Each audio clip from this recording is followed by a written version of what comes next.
The wagon wheels creaked as they rolled through the dusty main street of Concordia, Kansas, and Mara Ashford gripped the wooden seat beneath her, wondering if accepting this cooking position sight unseen had been the biggest mistake of her 22 years. The year was 1878. An opportunity for a woman alone was scarce enough that she had jumped at the letter, offering steady work at a large cattle ranch outside town.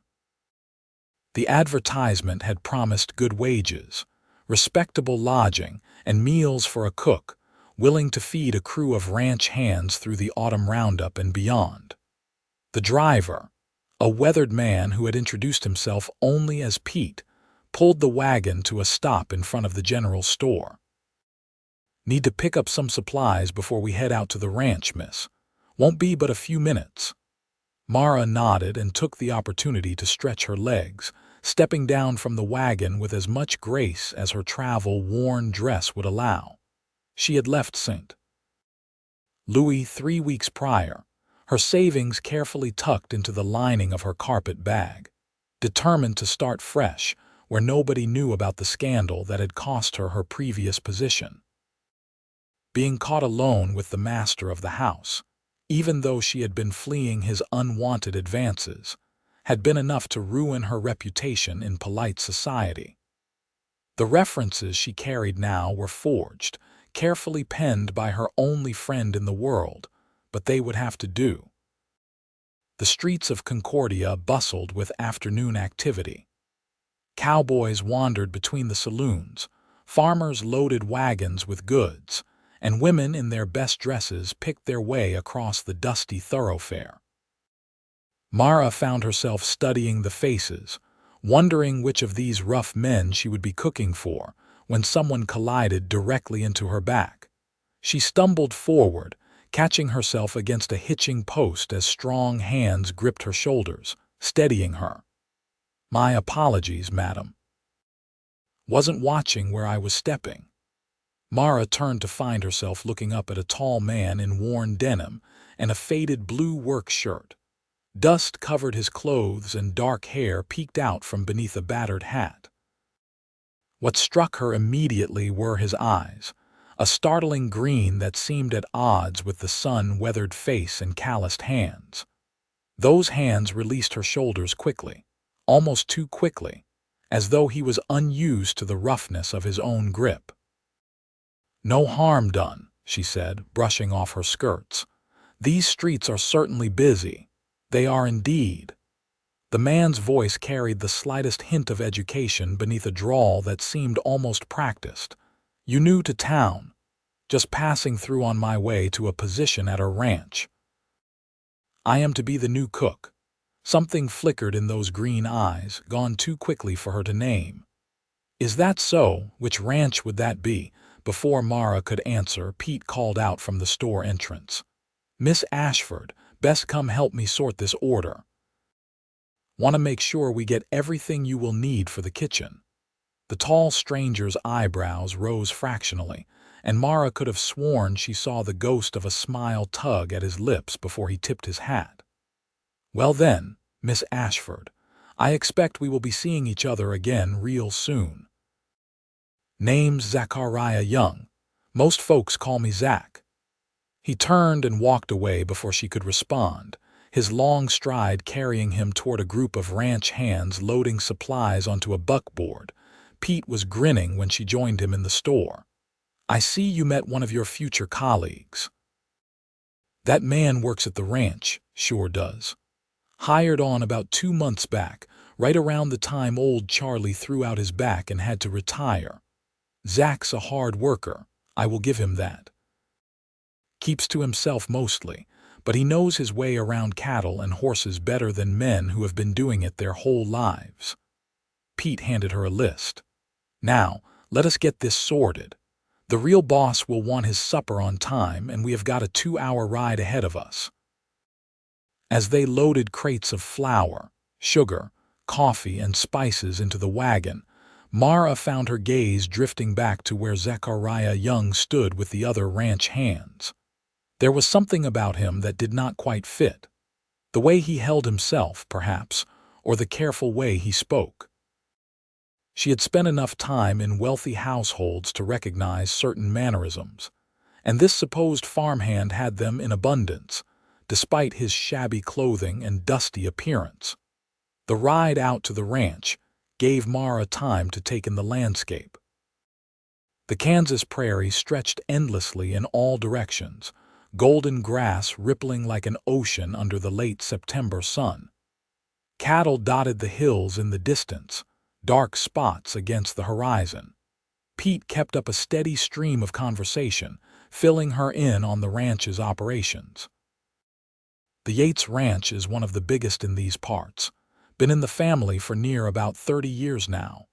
Old man Yates passed 5 years back, left everything to his only son. Young Mr. Yates, he runs a tight operation, fair but expects a full day's work for a full day's pay. How many hands does he employ? Varies depending on the season. Right now, with the roundup coming, there are about 15 men staying in the bunkhouse. You will be cooking for them, plus Mr. Yates takes his meals in the main house. His foreman usually eats with the hands. The ranch came into view as they crested a low hill. A large 2-story house stood at the center, painted white with a wide wraparound porch. Beyond it sprawled a complex of barns, corrals, and outbuildings. Smoke rose from the bunkhouse chimney, and Mara could see men working with horses in one of the corrals. Pete drove the wagon directly to the back of the main house, where a covered porch led into what Mara assumed was the kitchen. A stern-faced woman in her 50s appeared in the doorway, wiping her hands on her apron. "About time you got here. I am Mrs. Donnelly, the housekeeper. Mr. Yates is out checking fence lines, but he said to get you settled. Your room is off the kitchen here, small but private. You will take your meals after the hands are fed, and I expect the kitchen kept clean. Mr. Yates is particular about his coffee, wants it strong enough to float a horseshoe. Breakfast is at 5, dinner at noon, supper at 6. Questions?" Mara shook her head, overwhelmed by the rapid-fire instructions. Mrs. Donnelly's expression softened slightly. "You look dead on your feet, child. Come on, let me show you where you will be sleeping. The men are expecting cold supper tonight since we knew you would be arriving late. Tomorrow you can show us what you are made of." The room was indeed small, barely large enough for the narrow bed, washstand, and trunk that furnished it. But it had a window that looked out over the prairie, and the bed was clean.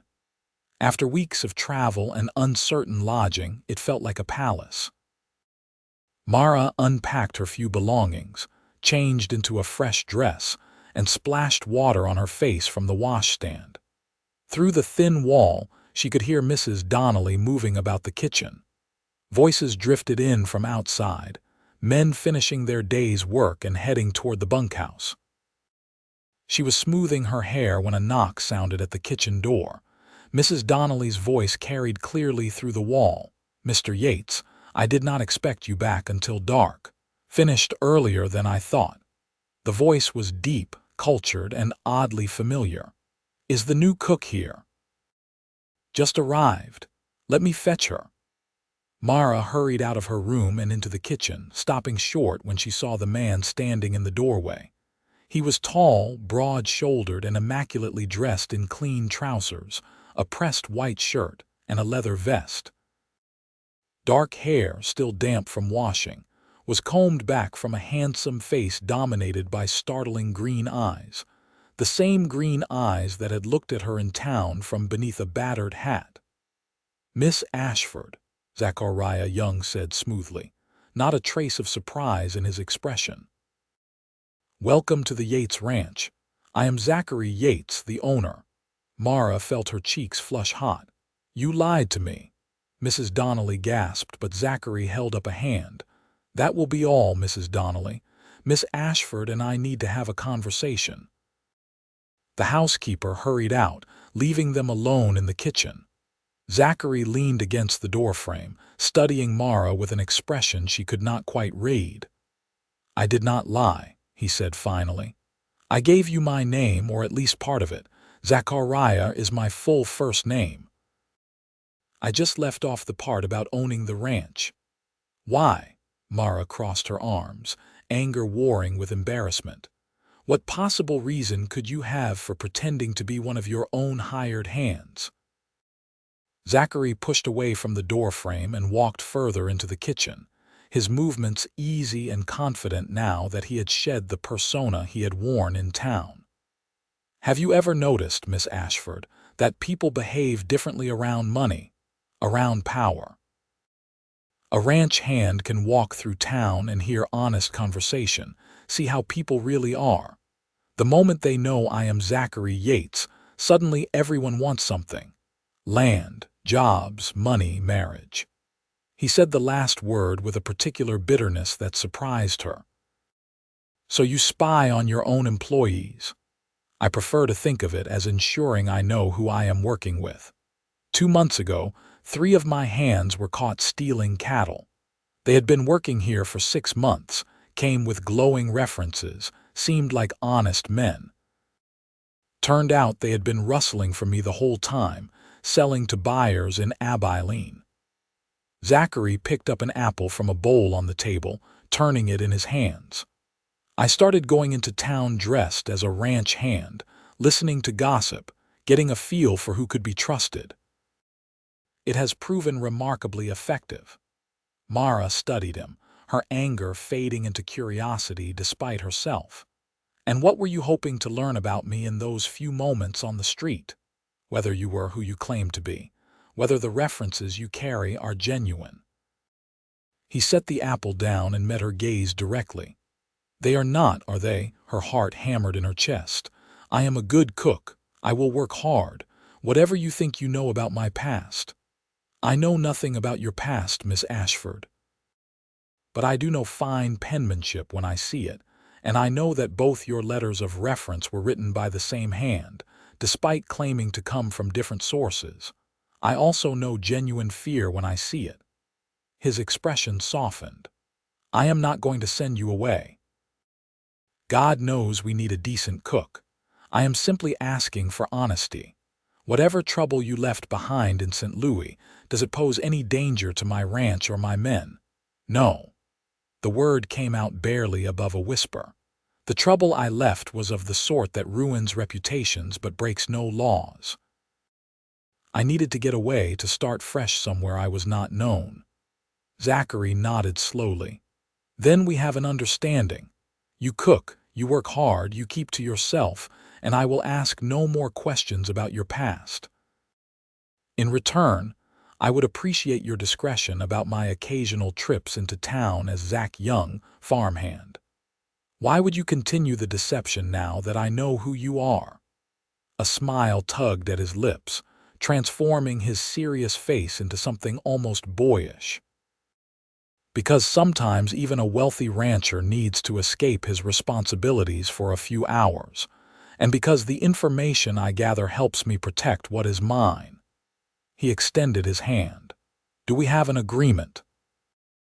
Mara looked at his outstretched hand, calloused despite his wealth, and then at his face. There was something in his eyes, a loneliness that resonated with her own.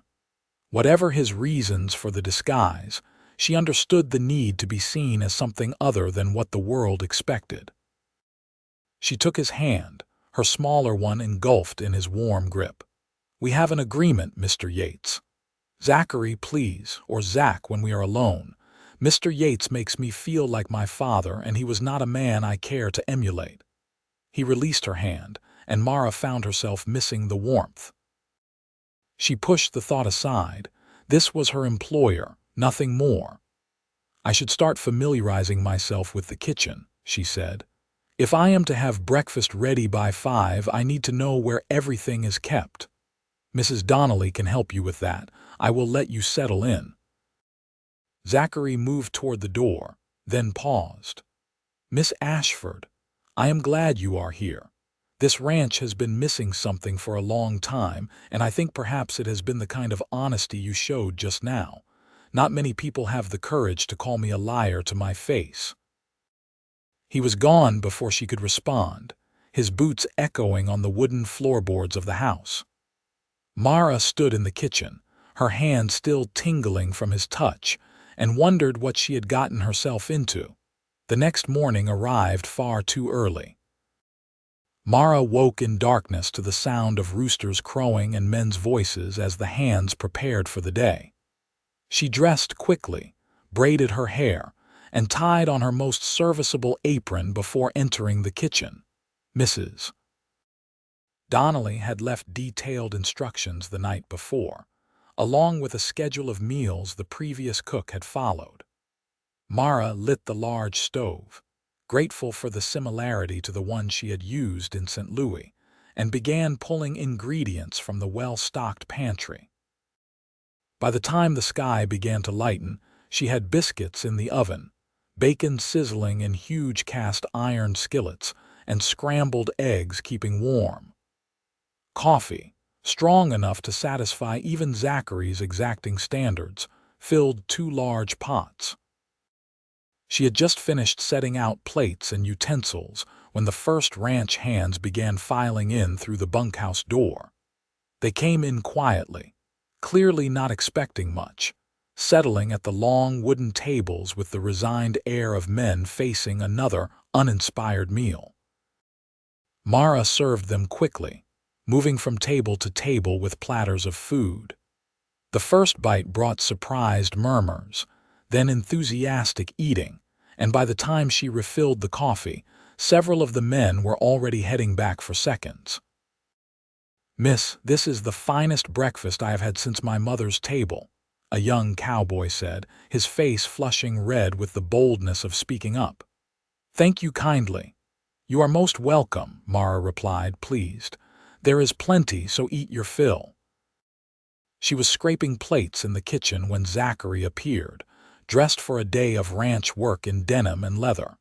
He poured himself coffee, took a long drink, and nodded approvingly. "Mrs. Donnelly said to tell you breakfast is laid out in the dining room for you." "I will eat with the hands as I did yesterday." Mara turned to face him, wooden spoon still in hand. "You ate with them yesterday, of course. How else would I know if the new cook could actually cook?" His eyes held a hint of amusement. "You passed the test, by the way." "I heard 3 separate marriage proposals being debated on the way back to the bunkhouse." "That is hardly appropriate." "No, but it is inevitable. Good cooks are worth their weight in gold out here. Good cooks who also happen to be young and pretty are even rarer." He said it matter-of-factly, with no hint of impropriety, but Mara felt heat rise to her cheeks nonetheless. "I am here to work, not to be courted by your ranch hands. I will make sure they understand that." Zachary's expression grew more serious. "But I meant what I said. You did well this morning. The men work harder when they are well fed, and it has been a long time since we had someone who cared enough to make a proper meal." Over the following weeks, Mara fell into the rhythm of ranch life. She woke before dawn to start breakfast, spent her mornings preparing the large midday meal, and her afternoons baking bread and planning supper. The work was exhausting but satisfying in a way her previous position had never been. Here, her efforts were appreciated. The ranch hands thanked her daily, and even Mrs. Donnelly, not given to praise, admitted that the kitchen had never been in better order. Zachary remained an enigma. Some days he ate with the hands, joking and talking about cattle and horses like any other cowboy. Other days he took his meals in the main house, dealing with paperwork and business correspondence. Twice she saw him ride out before dawn, dressed in his Zach Young disguise, only to return hours later in different clothes, his hair carefully combed, looking every inch the wealthy rancher. She found herself watching for him, listening for his voice among the others. When he came into the kitchen for coffee, which he did several times a day, they fell into easy conversation. He asked about her cooking, complimented dishes he particularly enjoyed, and occasionally stayed to help her with heavy lifting or reaching high shelves. "You do not have to do that," she protested one afternoon as he carried a sack of flour from storage. "You employ plenty of men who could help." "I know, but I enjoy talking with you and this gives me an excuse." He set the flour down where she indicated, then leaned against the counter. "Tell me something, Mara. May I call you Mara?" The use of her first name sent a small thrill through her. "Yes, you like it here." Not just the work, but the place itself. The prairie, the ranch, the life. She considered the question, wiping her hands on her apron. "I do. I thought I would miss the city, the shops and theaters and libraries. But there is something about the openness here, the honesty of it. You work hard, you eat well, you sleep soundly. It feels real in a way my old life never did. I felt the same way when I came back from Boston." "Boston?" Zachary nodded, his expression distant. "My father sent me there for university. He wanted me to be a gentleman, to run the ranch from behind a desk like he did. I spent 4 years learning business and literature, and all the things wealthy men's sons are supposed to learn. When I came back, he was furious that I wanted to work alongside the hands to actually know the cattle and the land. We fought about it constantly until he died. I am sorry. Do not be. We were never close. He married my mother for her family's money and she died giving birth to me. He blamed me for that, I think, raised me more out of obligation than love." Zachary pushed away from the counter. "Listen to me, spilling family secrets like an old woman. You have that effect on people, you know, making them want to talk. Is that why you come to the kitchen so often, to talk?" He met her eyes, and the intensity in his gaze made her breath catch. "I come to the kitchen because it is the only place on this entire ranch where I feel like I can be myself. Not the boss, not the wealthy landowner, just Zachary, or Zach, when I am feeling particularly informal." Before she could respond, the dinner bell rang, signaling the midday meal. Zachary straightened, the moment of vulnerability passing. "I should let you work. The men will be expecting another of your excellent meals."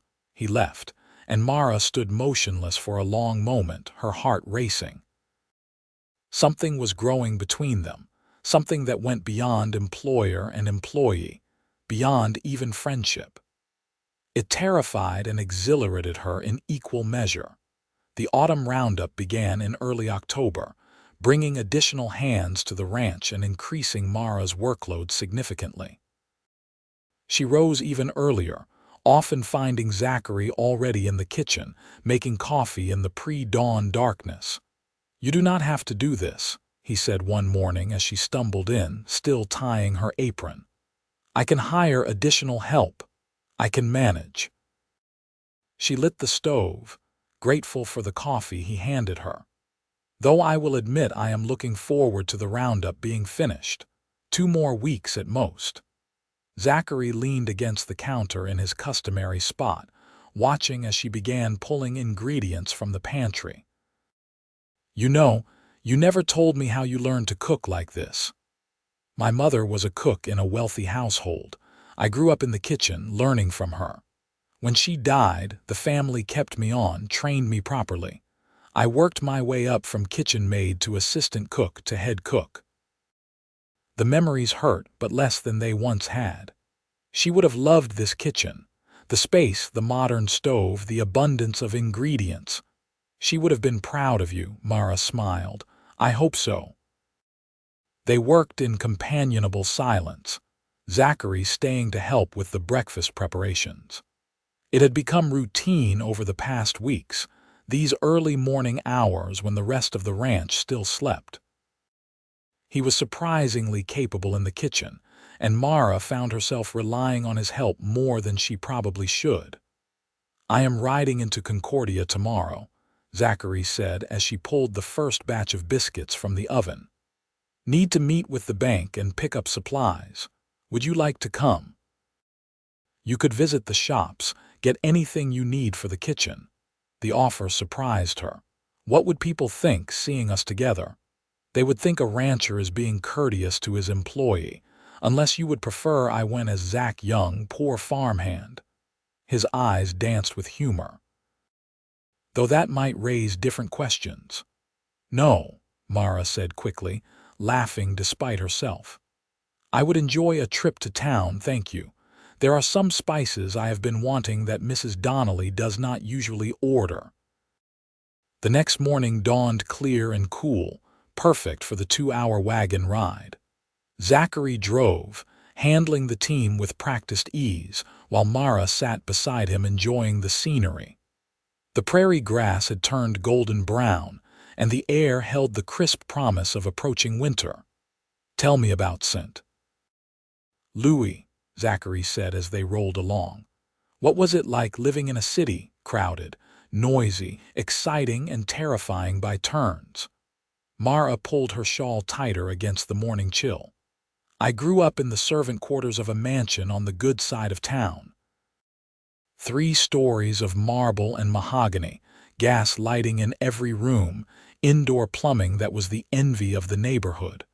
I thought it was the height of sophistication. But I was never part of that world, not really. I served it, cleaned up after it, made it possible with my labor. The family was kind enough, but I was invisible to them unless something went wrong, and when it did go wrong. She trailed off, old bitterness rising. You do not have to tell me if you do not want to. No, you should know. You trusted me with your secret. I can trust you with mine. Mara took a breath. The master of the house, Mr. Peterson, he decided he fancied having a young cook for more than just her cooking skills. Started finding excuses to come to the kitchen, to brush against me, to make inappropriate comments. I ignored it at first, hoping he would lose interest. Then one night, after everyone else had gone to bed, he came to my room. Zachary's hands tightened on the reins, but he said nothing, letting her continue. I fought him off, made enough noise that the housekeeper came running. But Mrs. Peterson, when she learned what happened, she blamed me. Said I must have encouraged him, led him on. I was dismissed the next morning without references. The housekeeper, she was a good woman who had known my mother. She helped me forge the letters I carry now and gave me enough money to get out of the city, but my reputation was ruined. Word spreads quickly in domestic service. I am sorry that happened to you. Are you? Or are you wondering if Mrs. Peterson was right, if I somehow brought it on myself? Zachary pulled the wagon to a stop, right there in the middle of the prairie road.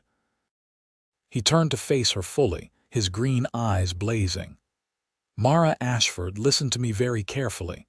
What that man did was not your fault, not in any way, shape, or form.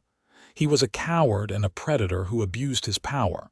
You fought back, you survived, and you built a new life. That takes more courage than most people possess. The fierce conviction in his voice, the absolute certainty, broke something open inside her.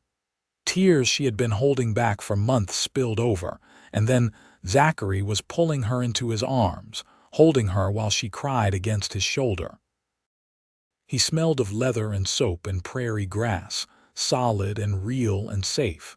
When she finally pulled back embarrassed, he handed her a handkerchief. I am sorry. I did not mean to fall apart like that. Do not apologize. God knows you have earned the right to cry. He waited until she had dried her eyes before picking up the reins again. For what it is worth, I am glad you came to my ranch. Selfishly glad because it means I get to know you, but also glad because I think maybe this is a place where you can heal. They rode in silence for a while, but it was a comfortable silence, the kind that comes from shared understanding. Mara found herself studying Zachary's profile, the strong line of his jaw, the way his dark hair curled slightly at his collar. He was handsome, certainly, but it was more than that. He was kind, genuinely kind, in a way that had nothing to do with what he could gain from it. Concordia bustled with its usual activity when they arrived. Zachary helped Mara down from the wagon, his hands warm on her waist, lingering just a moment longer than necessary. "I will be at the bank for about an hour, then I need to meet with a cattle buyer at the hotel. Will that give you enough time?" "More than enough." Mara pulled her list from her reticule. "Where should I meet you?" "The hotel dining room at noon. We can have lunch before heading back." They separated, Zachary heading toward the bank while Mara made her way to the general store. She was comparing prices on cinnamon when a woman's voice called out behind her. "Zachary Yates is squiring his new cook around town, is he? How very cozy." Mara turned to find a beautiful blonde woman regarding her with cold blue eyes. She was dressed in the height of fashion, her expensive silk dress and elaborate hat marking her as a member of Concordia's upper class. "I am simply purchasing supplies for the ranch kitchen," Mara said evenly. "Of course you are." The woman moved closer, her smile sharp. "I am Millicent Hartford. My father owns the largest bank in town. Zachary and I have an understanding. I was not aware Mr. Yates was engaged. Not yet, but it is only a matter of time. We are perfectly suited, he and I. Both from the finest families, both with extensive property holdings. A union between us would create the largest ranch operation in the county." Millicent looked Mara up and down dismissively. "So whatever ideas you may have gotten, riding into town beside him like you are somebody important, I would suggest you remember your place. You are the hired help, nothing more." Anger flared hot in Mara's chest, but she kept her voice calm. "Thank you for the advice, Miss Hartford. Now if you will excuse me, I have shopping to complete." She turned back to the spices, her hands shaking slightly. Behind her, she heard Millicent huff and walk away. The shopkeeper, who had witnessed the entire exchange, gave Mara a sympathetic look. "Do not mind Miss Hartford. She has had her cap set at Mr. Yates since they were children, but he has never shown much interest. That does not stop her from acting like she owns him." "It is none of my concern," Mara said, though her heart felt heavy. Of course a man like Zachary would be expected to marry someone like Millicent Hartford, someone from his own class, with money and connections to match his own. What was she thinking, allowing herself to develop feelings for him?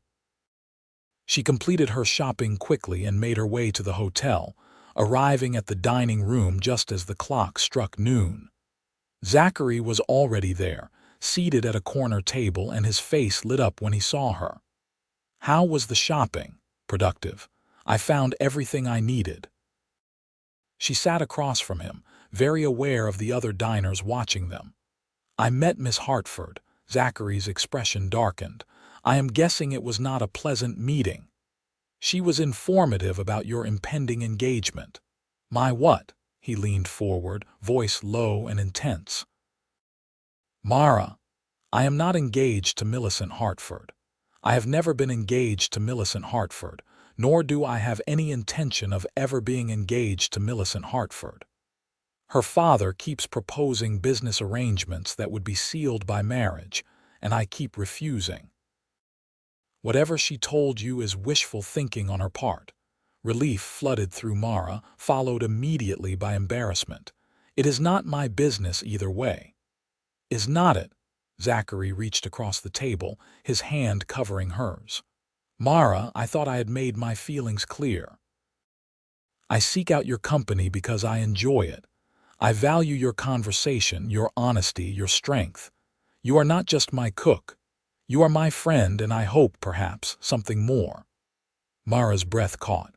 Around them, she could feel the weight of watching eyes, hear the whispers starting. "Zachary, people are looking. Let them look." But he pulled his hand back, aware of the attention they were drawing. "We should order. The roast chicken here is excellent."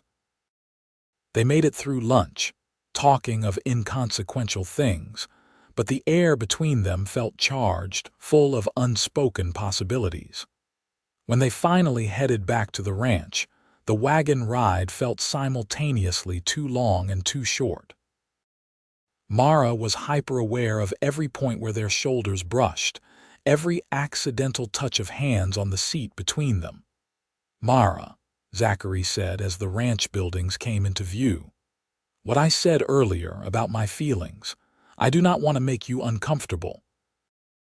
If you would prefer to maintain a strictly professional relationship, I will respect that. But I need you to know that my interest in you has nothing to do with you being my employee. If you were a shopkeeper or a teacher or a rancher yourself, I would still find myself drawn to you." "I care for you too," Mara admitted, the words tumbling out before she could stop them. "But Zachary, I am not from your world. I have no family, no connections, no prospects beyond my ability to cook. People like Millicent Hartford are right to look down on me. People like Millicent Hartford are snobs who measure worth in dollars and bloodlines. I am not interested in that kind of life, Mara. I had 4 years of it in Boston, surrounded by people who cared more about appearances than substance. It nearly killed something vital in me. Coming back here, working the land, building something real with my own hands, that is what matters to me." He pulled the wagon to a stop near the barn, then turned to face her fully. "I am not asking you to marry me tomorrow. I am simply asking permission to court you properly. To see where these feelings might lead. Can we do that?" Mara looked into his earnest face, saw the hope and uncertainty there, and felt her own fears dissolving. "Yes, I would like that very much." His smile was brilliant, transforming his serious features. "Then we will take it slow, properly. Though I warn you, half the county will know about it by Sunday." He was right. By the time they attended church services in Concordia that weekend, the gossip mill was running at full speed. Mara felt the weight of curious stares throughout the service, heard the whispers that followed them. Millicent Hartford sat with her parents in the front pew, her back rigid with disapproval. After the service, several of the ranch wives approached Mara, their welcome cautious but genuine. "We are glad to see Mr. Yates taking an interest in someone," one older woman said. "He has been alone too long in that big house. His mother, God rest her soul, would have wanted him to find happiness." The autumn roundup concluded successfully, and as the extra hands departed, life at the ranch settled into a new rhythm. Zachary made his interest known through small gestures. Wildflowers appeared on the kitchen table. He began taking his evening meal in the kitchen rather than the formal dining room, helping Mara with dishes afterward. They took long walks after supper, ostensibly so he could show her the ranch, but really just to talk and enjoy each other's company. Mrs. Donnelly watched it all with a knowing smile. "About time that boy found someone worth caring for. Lord knows he has had enough scheming women throwing themselves at him over the years. It does not bother you. My position here, I mean. Child, I've worked for this family since Zachary was in short pants. All I have ever wanted is to see him happy. If you make him happy, then I am happy. Simple as that." The housekeeper patted Mara's hand. "Besides, you are the best cook this ranch has ever had. I would fight to keep you here even if you were not courting the boss." As autumn gave way to early winter, Mara found herself falling deeper in love with Zachary. He was nothing like Mr. Peterson, nothing like the entitled men she had served in St. Louis. He valued her opinions, asked for her advice on ranch matters, and treated her as an equal despite their different backgrounds. When they were alone, he was affectionate but always respectful, never pushing beyond what she was comfortable with. One cold November evening they sat on the kitchen porch, watching the sun set over the prairie. Zachary had draped a blanket over both their shoulders against the chill, and Mara leaned into his warmth, feeling safe and content. "I have been thinking," Zachary said, his arm around her shoulders, "about the future, about what I want my life to look like. And every version I imagine has you in it, not as my cook but as my partner, my wife." He turned to face her, his expression serious in the fading light. "I know it has only been a few months. I know people will say I am moving too fast. But Mara, when you know something is right, why wait?" Mara's heart hammered in her chest. "Are you asking me to marry you? Not yet. I want to do it properly, get you a ring, make sure you are absolutely certain this is what you want. But I am telling you my intentions. I love you, Mara Ashford. I love your strength, your kindness, the way you hum while you cook. I love how you are not afraid to call me out when I am being stubborn and how you laugh at my terrible jokes. I love everything about you, and I want to spend the rest of my life loving you." Tears pricked Mara's eyes, but these were tears of joy. "I love you too, Zachary. I think I started falling for you that first day in town when you helped me up, and I just knew that you were not what you seemed. Because you are far too observant for your own good." He kissed her forehead, soft and sweet. "So you will think about it, about marrying me." "I do not need to think about it. Yes. Whenever you ask, the answer will be yes." Zachary pulled her close, and they sat wrapped together as the stars came out, making plans for a future that had seemed impossible just months ago. They decided to wait until after Christmas to make an official announcement, wanting time to enjoy their happiness privately before facing the inevitable scrutiny and gossip. But fate, as it often does, had other plans. 2 weeks before Christmas, Zachary rode into Concordia as Zach Young, Farmhand, to do some reconnaissance.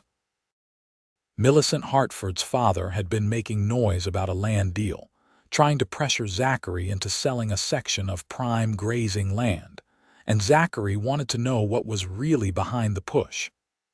Dressed in his shabby work clothes, he settled into a corner table at the saloon to listen. He had been there less than an hour when trouble walked in. 3 men, dusty from travel, ordering whiskey and talking loud about a woman they were looking for. A cook who had skipped out of St. Louis owing money, or so they claimed. A woman named Mara Ashford. Zachary went cold.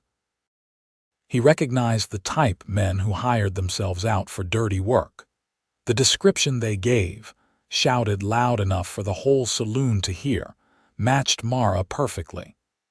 They claimed she had stolen jewelry from her employer, a serious accusation that would see her arrested if they could prove it. He knew, with absolute certainty, that it was a lie. But he also knew that truth mattered little when men with money wanted revenge. Mr. Peterson, unable to face his own guilt, had apparently decided to destroy the woman who had rejected him. Zachary waited until the men were deep in their cups, then slipped out and rode hard for the ranch. He found Mara in the kitchen preparing supper, and his heart clenched at the sight of her, humming as she worked, completely unaware of the danger heading her way. "Mara, we need to talk. Now." Something in his voice made her set down her knife and turn. "What is wrong?" he told her quickly, watching the color drain from her face. "They are lying. I never stole anything. I would never. I know, I believe you completely. But that does not matter if they convince the sheriff to arrest you. It would be your word against theirs, and you have no witnesses, no proof of innocence. Then what do I do? Run again? Find another town, another name, always looking over my shoulder? No." Zachary took her hands, gripping them tightly. "You marry me, tonight, right now. As my wife, you will have the protection of my name and my resources. I have lawyers who can fight this, investigators who can dig up the truth about Peterson, but we need to act fast." Mara stared at him. "You want to marry me tonight, like this, in a rush because I am in trouble?" "I want to marry you because I love you. The timing is not ideal, but my feelings are unchanged. Marry me, Mara. Let me protect you. Let me stand with you against whatever comes." She searched his face, looking for doubt or hesitation and finding none. "Yes, yes, I will marry you." They rode to Concordia immediately, racing the setting sun. The preacher, an elderly man who had known Zachary since childhood, agreed to perform a private ceremony despite the late hour. Mrs. Donnelly and Pete served as witnesses, both of them clearly confused but supportive. In the small church, by lamplight, with absolutely none of the pomp and ceremony most people would expect for a wealthy rancher's wedding, Zachary Yates married Mara Ashford. The simple gold band he placed on her finger had been his mother's, kept all these years in a drawer in his office. As he slid it on, he whispered, "I was saving this for someone special, someone worthy of it. I am glad that person is you." They spent their wedding night in the ranch house, in Zachary's large bedroom that was now their bedroom. He was gentle and patient, making sure she felt safe and cherished. After, as they lay tangled together in the darkness, Mara finally allowed herself to believe that this was real. She was married. She was protected. She was loved. The men from St. Louis arrived at the ranch the next morning, accompanied by the sheriff. They found Zachary waiting for them on the front porch, every inch the wealthy rancher, with Mara standing beside him as his wife. The transformation in his demeanor was striking. Gone was any hint of the humble farmhand. This was a man who owned thousands of acres, who employed dozens of people, who had lawyers and bankers at his beck and call. "Gentlemen," he said coldly, "I understand you are looking for Mara Ashford. I am afraid you are several hours too late. The woman you seek is now Mrs. Zachary Yates, and any accusations you wish to level will have to go through my attorneys." The lead man, a thick-necked brute with mean eyes, sneered. "That does not change the fact that she is a thief. She stole jewelry from her employer in St. Louis. We have a warrant for her arrest. Let me see it." The man fumbled in his coat, pulling out a piece of paper. Zachary took it, read it carefully, then handed it to the sheriff. "This is not a warrant.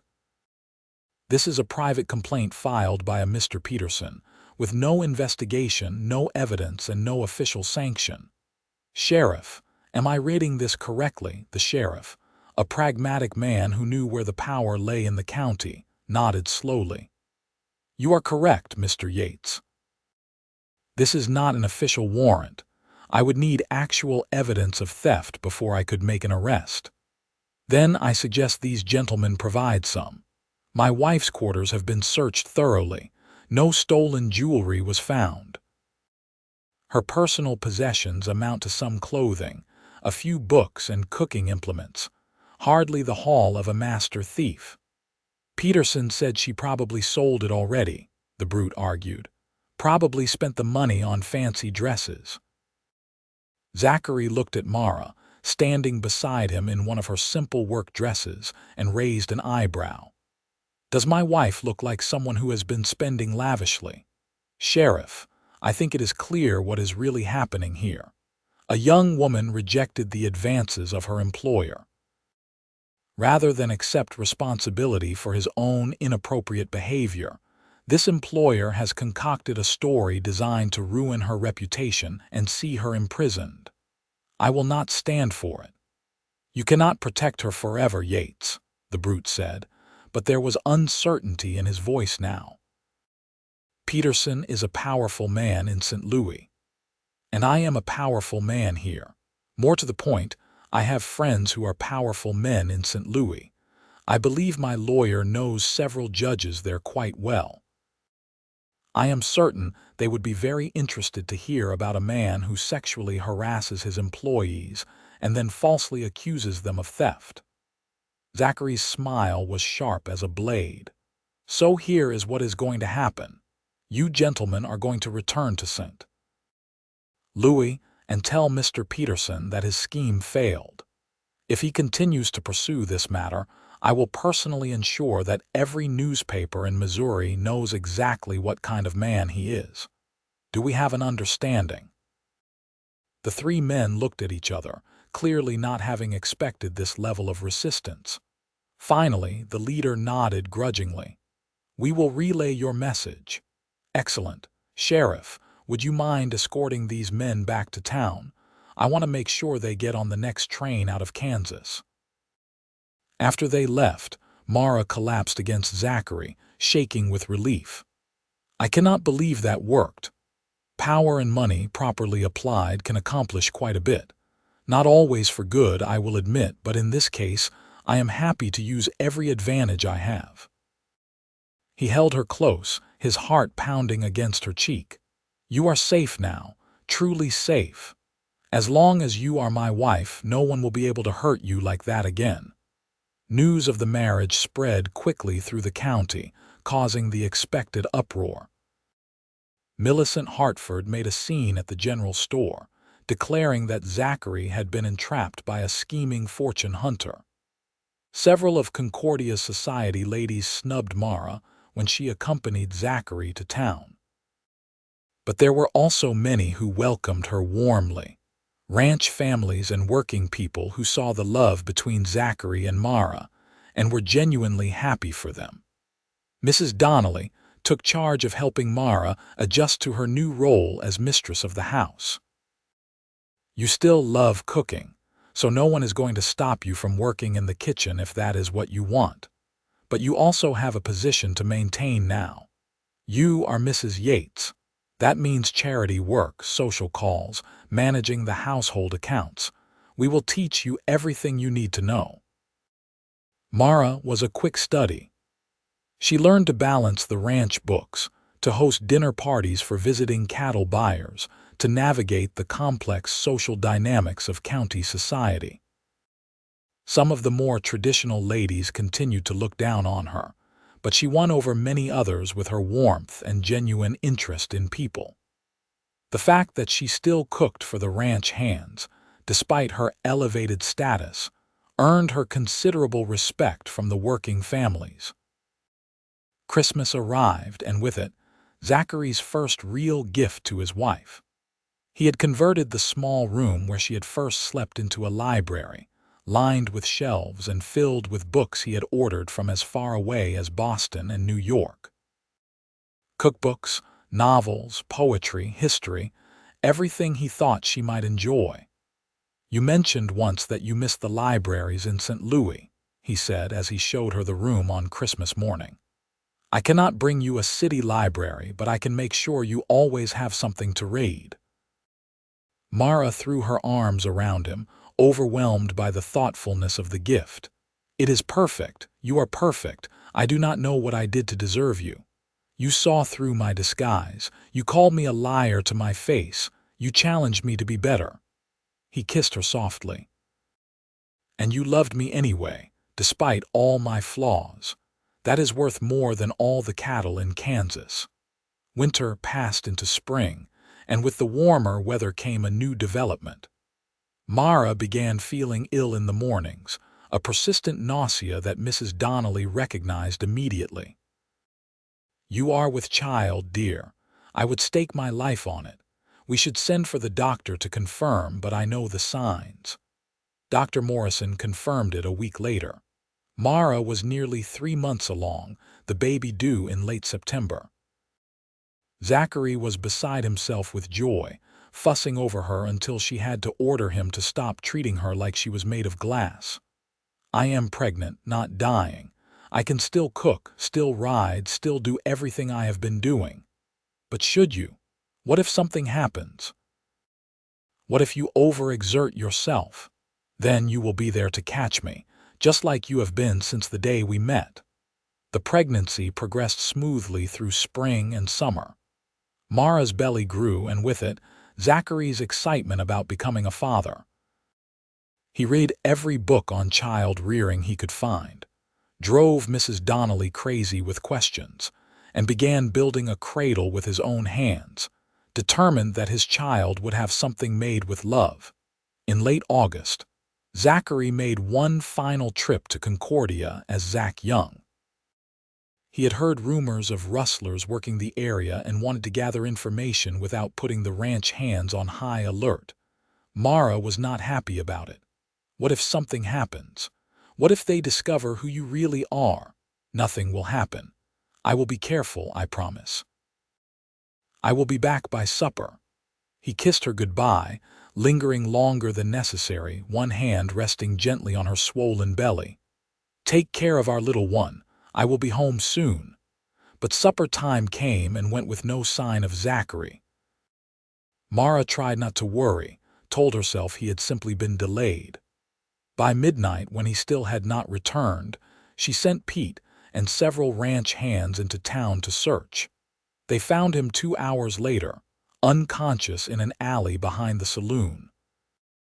He had been beaten badly, his ribs cracked, his face a mess of bruises. The doctor said he would survive, but he needed rest and careful nursing. Mara sat by his bedside in the ranch house, refusing to leave even when Mrs. Donnelly begged her to rest. She held his hand, whispered to him, prayed harder than she ever had in her life. It was 3 days before he finally opened his eyes, focusing slowly on her tear-stained face. "Mara, I am here. You are safe. You are home. The baby is fine. We are both fine, but Zachary, what happened?" "Who did this to you?" He struggled to sit up, wincing at the pain. "Rustlers. I overheard them talking about hitting our herd next week. I was going to slip out and warn the ranch, but one of them recognized me, knew I was not really a farmhand. They figured out who I was and decided to send a message. A message. That they know where to find me, where to find you." His hand tightened on hers. "Mara, I am so sorry. My foolish games, my need to play at being someone I am not, I put us all in danger. We will deal with it, together. But Zachary, you have to promise me no more disguises, no more sneaking around. You are Zachary Yates, wealthy rancher, my husband, the father of my child. Be that man fully and openly. It is enough. You are enough." He pulled her close as his injuries would allow, and she felt wetness on his cheeks that she knew were tears. "I promise. No more hiding." The rustlers made their attempt 2 weeks later, but forewarned by Zachary's information, the ranch was ready. The sheriff and his deputies were waiting, along with every able-bodied man on the ranch. The rustlers were captured without a shot being fired, their plan foiled completely. In the aftermath, Zachary made good on his promise. He sold the shabby work clothes he had worn as Zach Young, donated them to the church for the poor. He threw himself fully into his role as rancher and husband, finding that he did not miss the subterfuge at all. There was more than enough challenge and satisfaction in running the ranch honestly, in building a life with Mara, in preparing for their child. Their son was born on a crisp September morning, arriving with a lusty cry that announced his presence to the entire ranch. Zachary, who had insisted on being present despite Mrs. Donnelly's protests that it was not proper, cut the cord himself and placed the baby in Mara's arms with shaking hands. "He is perfect," Mara whispered, exhausted but glowing. "Absolutely perfect. He looks like you, thank God. He has your eyes. Look, that green is already showing." They named him Samuel after Zachary's grandfather, the only member of his family he had truly loved. Samuel Yates came into the world surrounded by love, and he would grow up knowing nothing but security and affection from his parents. The first year of Samuel's life passed in a blur of sleepless nights and overwhelming joy. Mara proved to be a natural mother, patient and nurturing, while Zachary discovered reserves of tenderness he had not known he possessed. He would spend hours just watching his son sleep, marveling at the tiny fingers and toes, the impossible softness of baby skin. "You are going to spoil him," Mara said one evening, finding Zachary rocking Samuel long after the baby had fallen asleep. "Is that possible? Can you spoil someone with too much love? I suppose we will find out together." As Samuel grew into a toddler, Zachary began taking him on gentle rides around the ranch, the little boy perched safely in front of his father on the saddle. Mara would watch from the porch, her heart full. thinking about how far she had come from that frightened young woman arriving in Concordia with forged references and a desperate hope for a fresh start. Millicent Hartford eventually married a banker from Topeka, and while she never became friendly with Mara, she at least stopped spreading malicious gossip. The society ladies of Concordia, won over by Mara's genuine kindness and the charitable work she did for the community, gradually accepted her as one of their own. She established a small school on the ranch for the children of the hands, teaching them to read and write in the hours when Samuel napped. 2 years after Samuel's birth, Mara discovered she was pregnant again. This time, the pregnancy was harder, and she was confined to bed rest for the last 2 months. Zachary hired additional help to run the household and spent every moment he could spare at her side, reading aloud from her beloved books, holding her hand through the difficult days. Their daughter arrived in early spring, smaller than Samuel had been but just as healthy, with a shock of dark hair and eyes that would eventually turn the same warm brown as her mother's. They named her Catherine, and if possible, she was even more spoiled than her brother, doted on by everyone from the ranch hands to Mrs. Donnelly to her besotted father. The years rolled on, bringing both challenges and triumphs.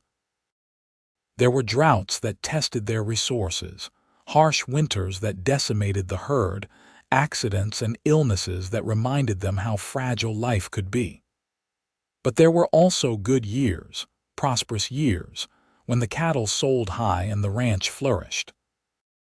Through it all, Zachary and Mara faced everything together, their love deepening with each passing season. On their 10th anniversary, Zachary took Mara back to the spot where he had first proposed, that kitchen porch where they had sat wrapped in a blanket watching the sunset. The porch had been expanded now, with a proper swing where they often sat in the evenings while Samuel and Catherine played in the yard. "You ever regret it?"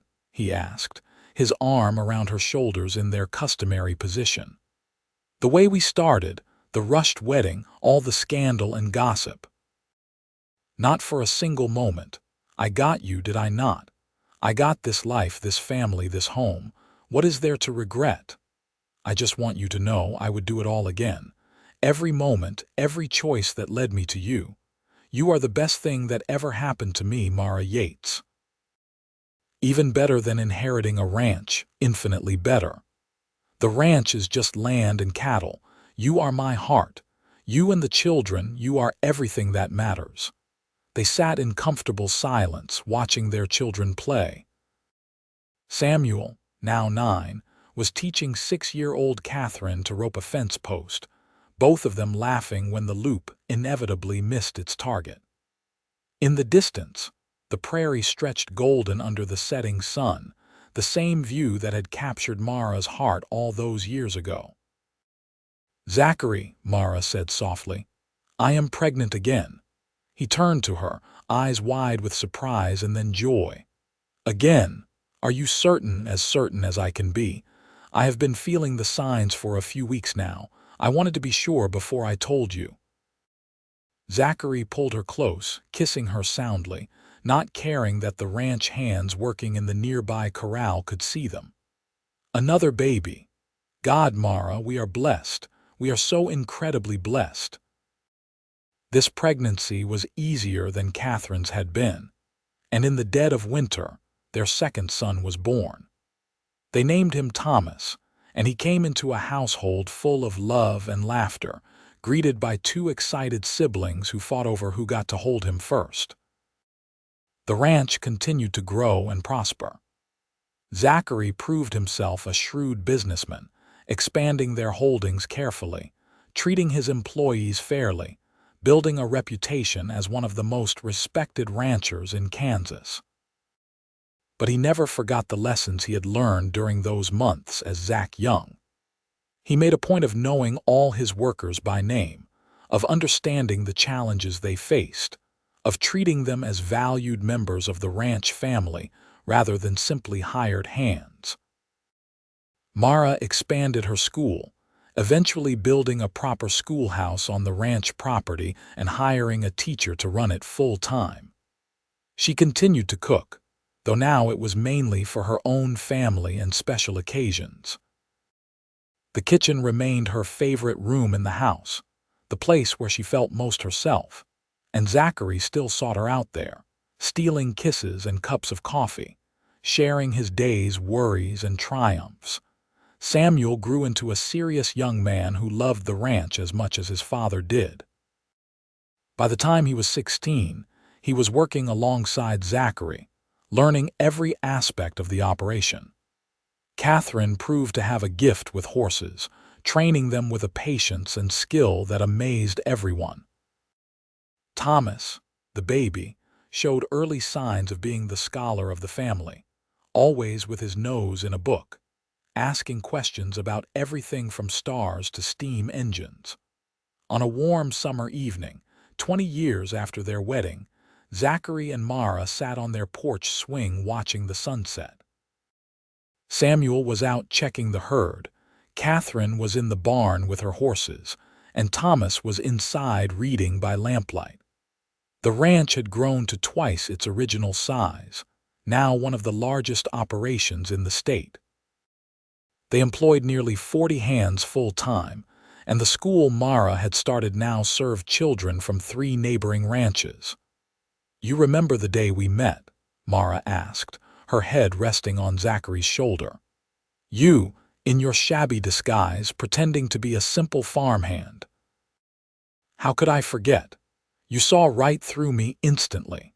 I think I started falling in love with you in that moment, when you looked at me with those knowing eyes, and I realized I had finally met someone who could see the real me. I did see you. I saw a man trying to escape the expectations placed on him, trying to find something authentic in a world that valued appearances over substance. It is one of the things I loved most about you." "Loved, past tense," Zachary teased. "Love, present and future tense, always." Mara smiled. "Though I am glad you gave up the disguises. You are much more handsome as yourself. And you are just as beautiful as the day you stepped off that wagon, clutching your carpet bag and trying to look braver than you felt." They sat in comfortable silence, hands intertwined, watching the sun paint the sky in shades of orange and gold.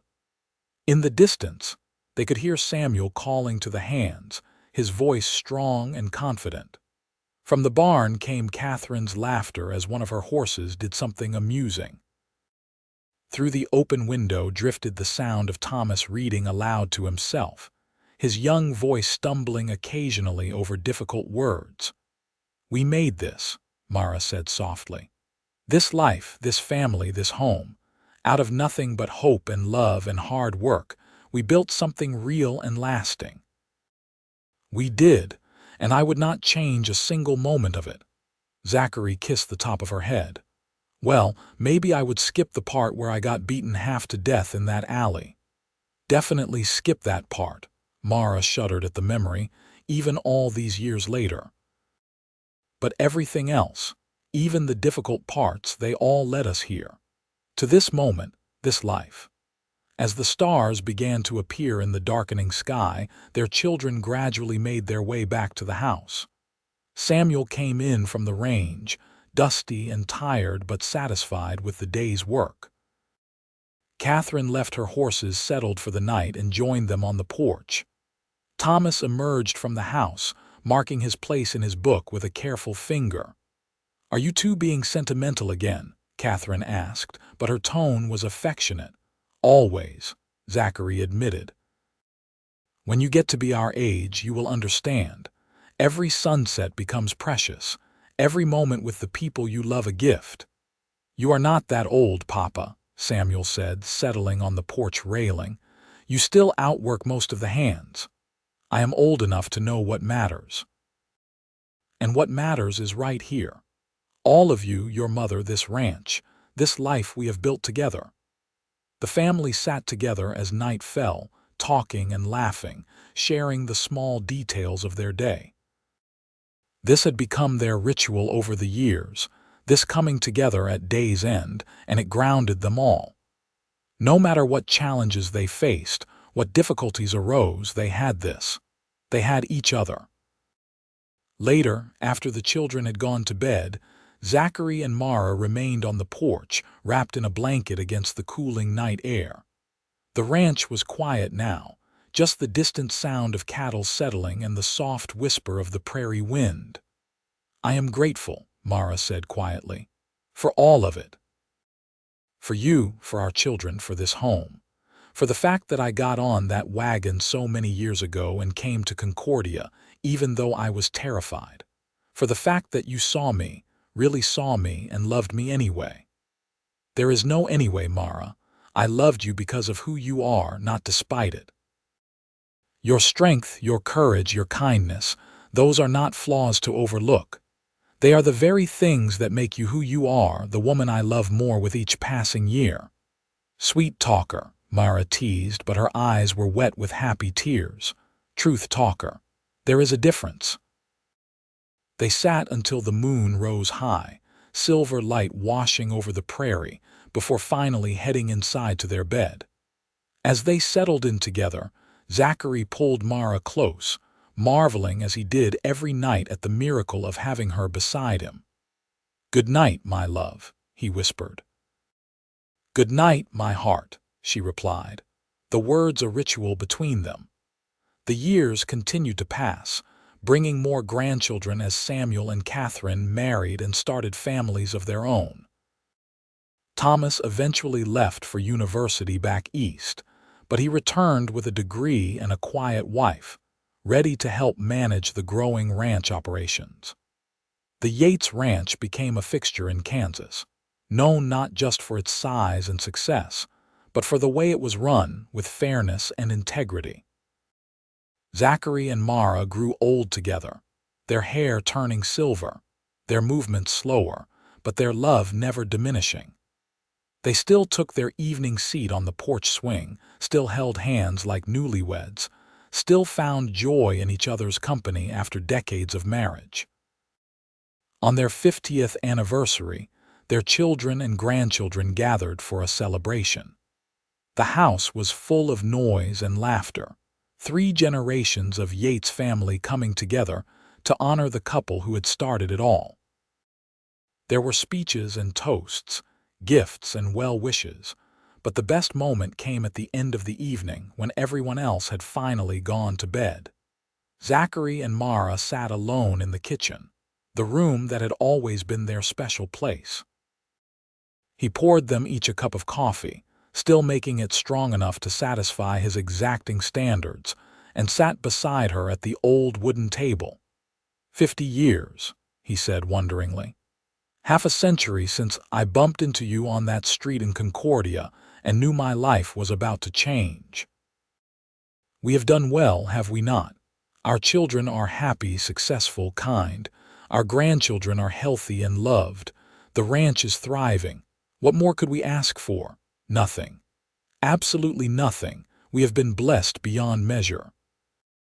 Mara reached across the table, taking his weathered hand in hers. Do you ever think about how different things could have been? If I had not taken that job, if you had not been in town that day, if any number of small things had gone differently. I try not to.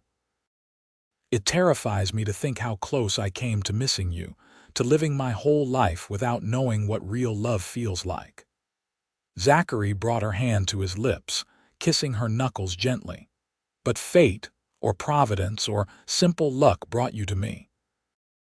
And I have spent every day since trying to be worthy of that gift. You are worthy.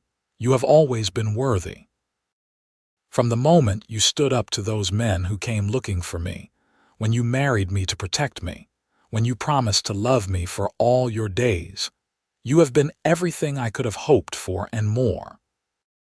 They finished their coffee in comfortable silence, then made their way slowly up the stairs to their bedroom.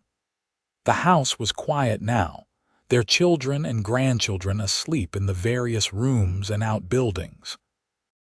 This house, which had once seemed so empty and lonely to Zachary, now overflowed with family and love. As they settled into bed, Zachary pulled Mara close, her head resting on his shoulder in the position they had slept in for 50 years. Outside, the prairie wind whispered through the grass, the same sound that had lulled them to sleep on countless nights. "I love you, Mara Yates," Zachary said softly. "With everything I am, everything I have ever been, everything I ever will be. And I love you, Zachary Yates. My wealthy rancher who disguised himself as a farmhand, my husband, my heart, my home." They drifted off to sleep together, surrounded by the evidence of a life well lived, a love well tended, a family well raised. The ranch would continue to thrive long after they were gone, passed down through generations, but it would always bear the mark of the love story that had started it all. In the years that followed, Zachary and Mara lived out their final days in peace and contentment, surrounded by family, secure in the knowledge that they had built something lasting. When Zachary finally passed at the age of 82, Mara sat beside his bed, holding his hand, whispering words of love until his last breath. She followed him 6 months later, unable to exist long without the other half of her heart. They were buried together on a hill overlooking the ranch, under a single headstone that read simply, "Zachary and Mara Yates, together always." The ranch continued under Samuel's capable management, then passed to his children and their children after them. But the story of how it all began, of the wealthy rancher who disguised himself as a farmhand and the cook who saw through him instantly, that story was told and retold through the generations. It became part of the family legend, a reminder that love often comes when we least expect it, from the most unlikely sources, and that the truest wealth is not measured in land or cattle, but in the bonds we forge with the people who see us for who we truly are. And in the kitchen of the main house, where new cooks prepared meals for new generations of ranch hands, there was a small wooden plaque on the wall. It bore a quote that Mara had loved, words she had lived by. "The best thing to hold onto in life is each other." Those words had guided Zachary and Mara through 50 years of marriage, through challenges and triumphs, sorrows and joys. And they continued to guide the Yates family for generations to come. A lasting legacy of the love story that had started with a chance meeting on a dusty street in Concordia, Kansas, in the year 1878.